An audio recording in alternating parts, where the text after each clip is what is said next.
and welcome to our YouTube channel, Education Fantasy. My name is Bhakti Naik and today we are going to start up with a new, interesting and a fresh chapter for you people. That is Nutrition in Living Organisms. Okay, this is for Standard 7th SSC board. Okay, तो अब हम start करते हैं इस chapter को. ये जो chapter है थोड़ा सा लेंदी है. ओके, थोड़ा सा लेंदी हो गया है, बट ये दो मेजर पार्ट्स में डिवाइडेड है. ठीक है, that is first part is पूरा प्लांट्स वाला पार्ट. ठीक है, जो पहला पार्ट है पूरा प्लांट्स को कवर अप करेगा एंड जो दूसरा पार्ट है वो पूरा एनिमल्स को कवर अप कर रहा है यहाँ पे. ओके, तो that is nutrition in plants जो है वो एक पार्ट बना रहा है एंड न्यूट्रिशन इन एनिमल्स जो है वो दूसरा पार्ट बना रहा है. ठीक है, तो अब हम पहले स्टार्ट करते हैं न्यूट्रिशन इन एनिमल्स से. ठीक है, हम पहले स्टार्ट कर रहे हैं न्यूट्रिशन इन एनिमल्स से. ठीक है, तो हम उसका एक इंट्रोडक्शन ले लेते हैं. Okay, so what is the meaning of nutrition? ये बात जो है मैंने पहले भी आपको समझाई थी पहले वाली वीडियो में, right? That is nutrition in plants वाला जो चैप्टर हमारा चालू था उसमें, कि the act of taking in food and using in it to make out energy, okay, for your day to day activities. ठीक है, तो वहां पे वो यूज अप हो रहा है. ठीक है, so that act is called as nutrition. This we know. ठीक है, ये हमें पता है. अभी nutrition in animals and nutrition in plants अलग अलग होता है. यस, ऑफ कोर्स अलग होगा, क्योंकि जो प्लांट्स न्यूट्रिशन करते हैं, plants can prepare their own food, right? जैसे हमने पढ़ा है, फोटोसिंथेसिस करके वो अपना खुद का फूड बना लेता है. बट एनिमल्स जो है वो ऐसे नहीं कर सकते, वो अपना खुद का फूड नहीं बना पा रहे. That is why they depend on other animals for their food. Okay, तो उनका कौन सा टाइप हो गया? Heterotrophic mode of nutrition. Understood? Now we will first have a look at 5 steps of nutrition. ठीक है, एनिमल्स में जो है ये 5 steps of nutrition हमें देखने को मिलता है. मतलब जब भी आप खाना खाओगे वो ये सारे स्टेप्स जो है फॉलो करेगा. ठीक है, first one is ingestion. Ingestion is nothing but taking inside your food. ठीक है, बस आपने एक चपाती का कोई पीस ले लिया, आपने उसको मुंह में डाल दिया. So what is that process? That process is ingestion.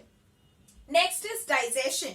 ठीक है, तो जो ये आता है, जो फूड आपने अंदर डाला है वो अंदर जाके जो आपकी जो स्टमक में डाइजेस्टिव जूसेस है उस पे जो काम कर रहे हैं वो है डाइजेशन.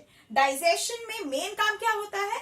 क्योंकि जो फूड हमने खाया है वो कॉम्प्लेक्स फॉर्म का है. ठीक है, वो बहुत कॉम्प्लेक्स फॉर्म का है. तो डाइजेशन में क्या होता है? उनको हम स्मॉल स्मॉल पार्ट्स में, सिंपल सिंपल पार्ट्स में हम कन्वर्ट कर देते हैं. ठीक है, तो वो होता है डाइजेशन. ठीक है, क्योंकि बॉडी जो है वो इतने कॉम्प्लेक्स पार्ट्स को एब्जॉर्ब नहीं कर पाएगी. ठीक है, इसीलिए उनको हम छोटे छोटे पार्ट्स में डिवाइड कर लेते हैं. ठीक है, छोटे छोटे पार्ट्स में हम उनको कन्वर्ट कर लेते हैं. ओके, नेक्स्ट जो स्टेप आता है वो है एब्जॉर्प्शन. ठीक है, अभी तुमने जो कॉम्प्लेक्स पार्ट्स थे उसको डिवाइड किया, राइट? उसको तुमने डिवाइड कर लिया ना छोटे छोटे पार्ट्स में, तो उसका क्या यूज है भाई?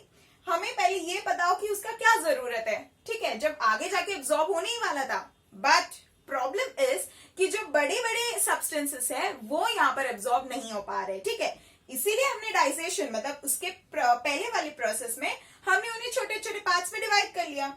अब वो एब्जॉर्ब हो जाएंगे. वो जो छोटे छोटे पार्ट्स है वो सारे पार्ट्स एब्जॉर्ब हो जाएंगे. कहां पर एब्जॉर्ब होंगे भाई? एब्जॉर्ब होंगे ब्लड में.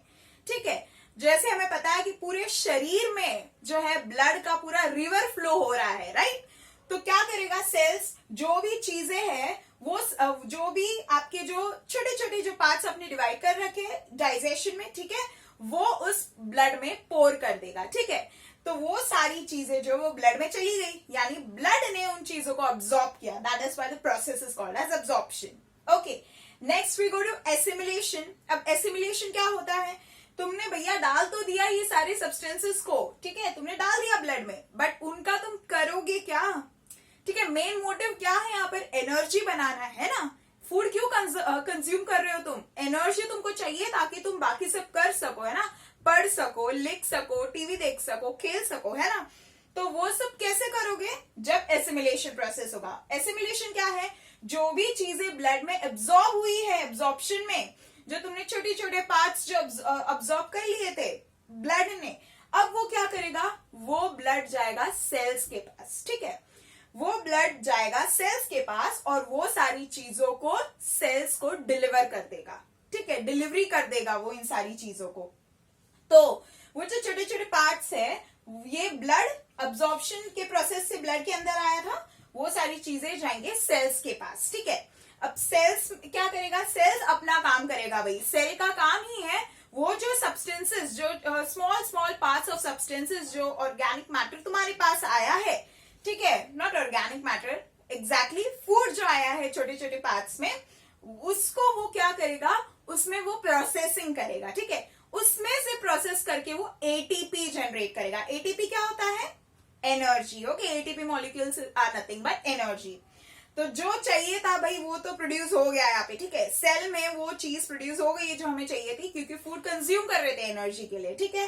तो एनर्जी मिल गई, ओके, ना प्रोसेस इज डन। अभी जो बचा कुचा रह गया है, ठीक है, उसका हम क्या करेंगे, उसको तो बॉडी में कलेक्ट करके रख नहीं पाएंगे, है ना, क्योंकि हमेशा तुम अगर सारी चीजें, गंदी चीजें बॉडी में अक्यूमुलेट करके रखोगे तो बॉडी कैसे फंक्शन करेगा भाई, है ना। तो उनको निकालना जरूरी है। जो चीजें काम की नहीं वो क्यों रखनी, यस।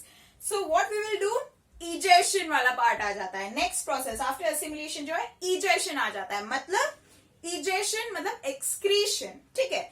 जो भी तुम्हारा बचा कुचा है, जो तुमने यूज नहीं किया या फिर जो यूज हुआ नहीं, वो बॉडी जो है अपने आप बाहर फेंक देता है। This process is called as egestion, ठीक है। अब since we are learning about nutrition in animals, so we have to go through all these 5 steps, ठीक है।